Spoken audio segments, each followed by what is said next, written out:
Welcome to our channel engineer choice tutor. आज के lecture में हम एक और क्वेश्चन डिस्कस करेंगे। ओके, सो क्वेश्चन क्या है? Test the following systems for linearity, time invariance, stability and causality. Okay, तो सिस्टम का इक्वेशन क्या दिया हुआ है हमें? y of n is equal to a to the power x of n। It is clear. तो सबसे पहले लीनियरिटी टेस्ट हम लोग कर लेते हैं। क्या कर लेते हैं? Linearity test. So whether the system is linear और नॉट। तो कैसे करेंगे? मान हमें क्या दिया हुआ है? y ऑफ n बराबर दिया हुआ है a to the power x of n। Okay, अब मान लेते हैं हम सिस्टम में x1 ऑफ n जब इनपुट लगाएंगे तो आउटपुट क्या मिलेगा? y1 ऑफ n मिलेगा। ओके, y ऑफ n क्या दिया हुआ है? a to the power x of n। तो y1 ऑफ n क्या हो जाएगा? a to the power x1 of n हो जाएगा, क्योंकि y1 ऑफ n कब मिल रहा है? जब इनपुट हम x1 ऑफ n लगा रहे हैं। तो यहाँ से ये चीज़ क्लियर हो गई। सेकंड, मान लीजिए आप कि आप इनपुट अब क्या दे रहे हैं? x2 ऑफ n दे रहे हैं। तो x2 ऑफ n जब इनपुट हम लोग दे रहे हैं तो हमें आउटपुट क्या मिलेगा? y2 ऑफ n मिल रहा है। ओके, सो यहाँ से y2 ऑफ n बराबर क्या हो गया? y2 ऑफ n बराबर हो गया a to the power x2 of n। Okay, क्योंकि x2 ऑफ n जब इनपुट दे रहे हैं तभी हमें मिल रहा है ना y2 ऑफ n। तो यहाँ से y2 ऑफ n बराबर क्या हो गया? a to the power x2 of n। तो अब क्या निकाल लीजिए आप? वेटेड सम ऑफ आउटपुट्स निकाल लीजिए। क्या निकाल लीजिए? वेटेड सम ऑफ आउटपुट्स निकाल लीजिए। वो क्या हो जाएगा? Simply a1 into y1 of n plus a2 into y2 of n, ये हो जाएगा। Okay, this is equal to क्या हो जाएगा? This is equal to a1 into y1 of n। क्या है देख लीजिए, y1 ऑफ n की क्या वैल्यू है वो देख लीजिए, वो है a to the power x1 of n। So plus a2 into y2 of n। तो a2 की वैल्यू क्या है? a2 की वैल्यू है आप सॉरी a2 तो a2 ही है। ओके, y2n की वैल्यू क्या है? y2 ऑफ n की a into x2 of n। तो ये निकल गया अपना वेटेड सम ऑफ आउटपुट्स। क्या निकल गया? ये निकल गया। तो इसको इक्वेशन नंबर 1 नाम दे दीजिए। ओके, फिलहाल के लिए। अब आगे बढ़ते हैं। अब आपको क्या निकालना है? Output due to weighted sum of inputs, है ना? ऐसे ही करते हैं ना हम लोग। Output due to weighted sum of inputs निकाल लीजिए। Weighted sum of inputs. तो वेटेड सम ऑफ इनपुट्स क्या होता है? Simply a1 into x1 of n plus a2 into x2 of n। ये है अपना वेटेड सम ऑफ इनपुट्स। इसको मैं मान लेता हूं ये इक्वल टू क्या है? x3 ऑफ n के बराबर है, मैं मान लेता हूं। ओके, ये equal to x3 of n है। और जब हम लोग x3 ऑफ n इनपुट लगा रहे हैं तो अपना सिस्टम क्या दे रहा है आउटपुट में? y3 ऑफ n दे रहा है रिस्पॉन्स। ओके, हम मान लेते हैं ऐसा। तो यहां से y3 ऑफ n बराबर क्या हो गया? y3 ऑफ n बराबर क्या हो गया बताइए? सिंपली देखिए, y ऑफ n बराबर अगर a to the power x of n है तो y3 ऑफ n बराबर क्या हो जाएगा? a to the power x3 of n है, क्योंकि x3 ऑफ n जब इनपुट दे रहे हैं हम लोग तभी ना मिल रहा है अपने को y3 ऑफ n। ओके, इतना क्लियर है? सो यहां से क्या हो गया? y3 ऑफ n बराबर क्या हो गया? a to the power x3 of n की जगह आप ये पार्ट रख दीजिए, क्योंकि x3 ऑफ n किसके बराबर है? a1 into x1 of n plus a2 into x2 of n के। तो ये पार्ट रख दीजिए ऊपर। तो क्या हो गया? a1 into x1 of n plus a2 into x2 of n। इतना क्लियर है? तो इसका नाम दे दीजिए इक्वेशन नंबर 2। अब देखिए, इक्वेशन नंबर 1 और इक्वेशन नंबर 2 क्या बराबर मिल रहा है? तो बराबर नहीं मिल रहा है, मतलब y3 ऑफ n क्या बराबर मिल रहा है? a1 into y1 of n plus a2 into y2 of n, इसके बराबर मिल रहा है?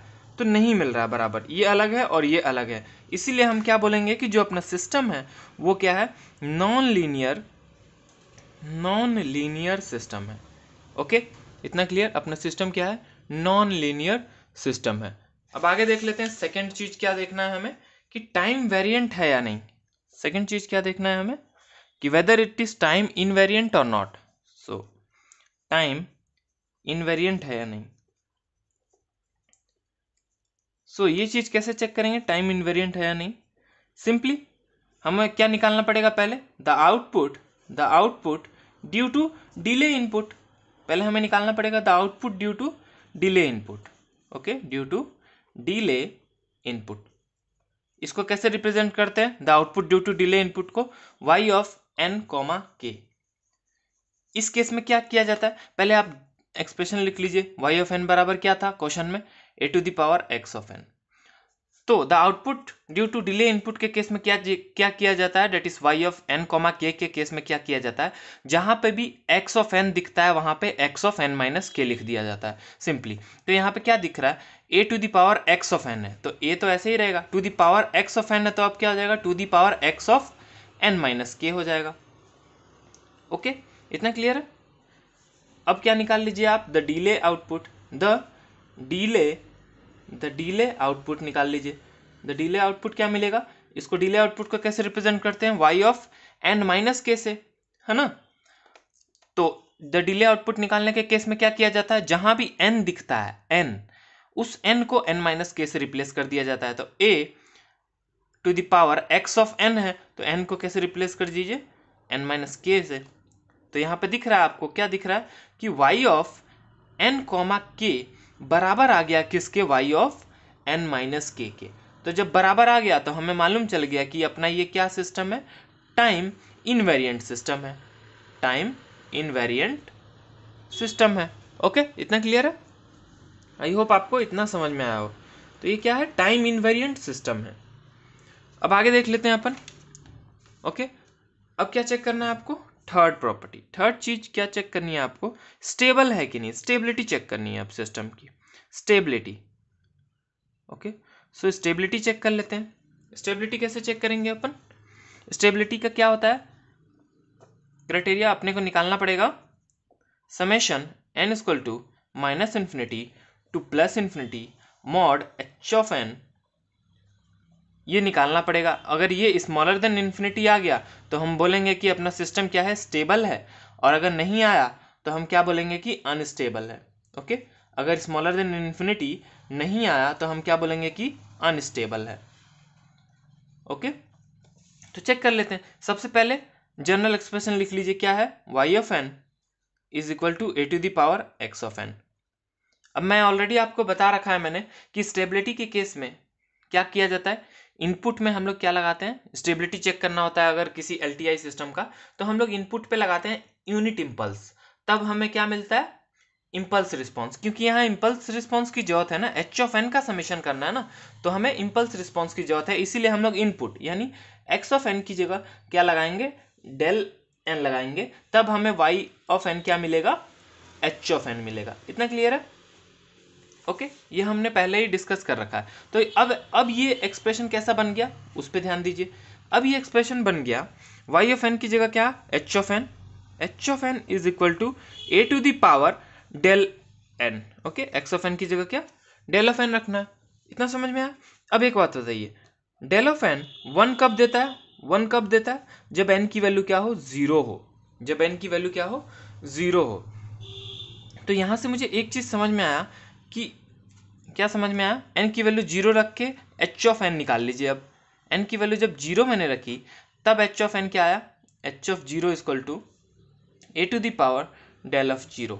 Okay, that is nothing but a to the power 1, that is nothing but a हो गया, ये a आया। ओके, बाकी कोई भी केस, बाकी कोई भी n की वैल्यू रख लीजिए, जैसे मान लीजिए मैं 1 रखता हूँ। ओके, तो क्या मिलेगा मुझे, a to the power del of 1, del of 1 क्या होता है, 0 होता है। ओके, तो क्या हो जाएगा, a to the power 0 that is 1 ही मिलेगा। कोई भी वैल्यू रख लीजिए ना, h इक्वल टू -1 रख लीजिए, तब भी देखिए a to the power del of -1, so del of -1 भी क्या होता है, 0 होता है, तो a to the power 0 that is 1 ही मिलेगा। तो बाकी सारे केस में क्या मिलेगा, 1 1 1 मिलेगा, बट एक केस में h of 0 that is n equal to 0 time पे हमें क्या मिलेगा, a मिलेगा, इम्पल्स रिस्पॉन्स। ओके, तो यहां से अब क्या करना है अपने को, समेशन निकाल लेना है, सिंपल।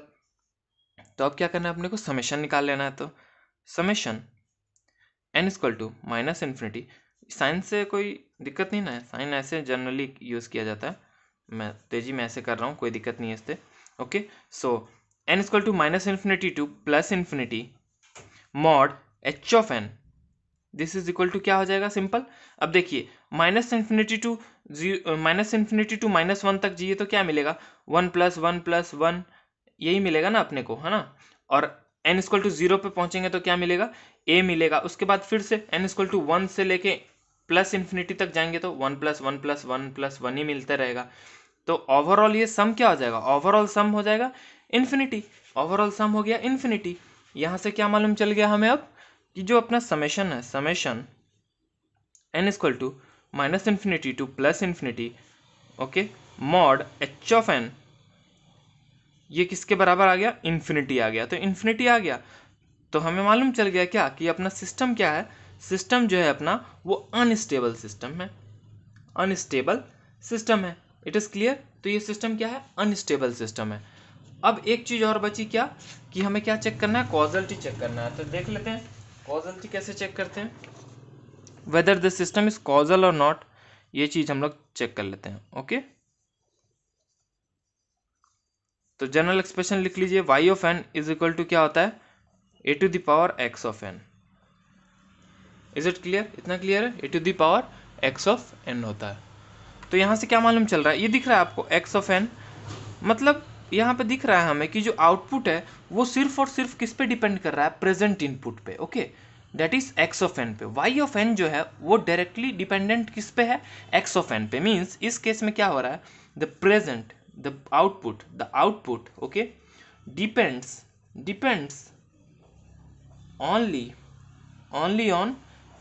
only on